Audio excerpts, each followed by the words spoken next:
on our collective rights. We realize that the current generations of Indigenous youth will see our peoples through the close of the first century in this new millennium.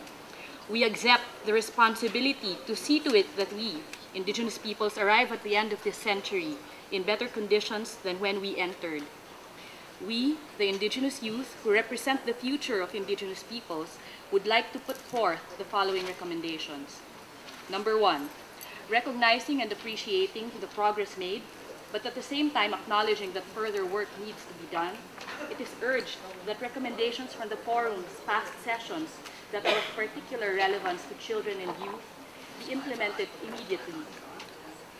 Acknowledging that the Healthy Youth Caucus has the potential to turn out new young leaders who are experienced in the UN system, it is urged that the forum provide sustained support for the participation of Indigenous youth in various UN processes.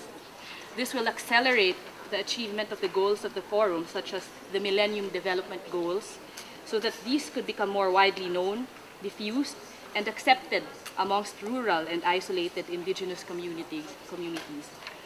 Because it is of vital importance that the forum incorporate a youth perspective in all its areas of work, it is recommended that a seat on the permanent forum be specifically created or allocated for Indigenous youth. We recommend that the Secretariat of the Permanent Forum hire or designate a young Indigenous staff person whose sole responsibility is to focus on matters involving Indigenous youth. Number 5, we recommend that the forum, in coordination with relevant UN agencies and governments, facilitate specific financing to bring at least 2 youth representatives from each of the regions to the permanent forum meetings each year. Such representatives must be chosen in consultation with the Youth Caucus. Furthermore, gender balance must be ensured. Number 6, we recommend that the forum, in coordination with relevant UN agencies, facilitate the funding and organization of a yearly training and capacity building seminar for Indigenous youth to enable better understanding of the permanent forum's structure and work. We urge the forum to facilitate the creation of a fund to be used exclusively on projects and activities by and for Indigenous youth. We urge the forum to recommend to the Voluntary Fund for the second decade of the world's Indigenous peoples the creation of a seat in the board for an Indigenous youth member.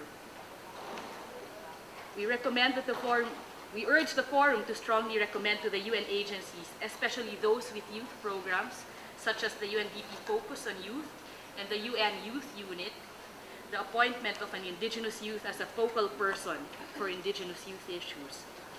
Finally, recognizing that institutional memory of the Youth Caucus can be ensured by inviting youth from different regions to participate specifically in the Youth Caucus, it is urged that governments and Indigenous organizations include an Indigenous young person in their delegation.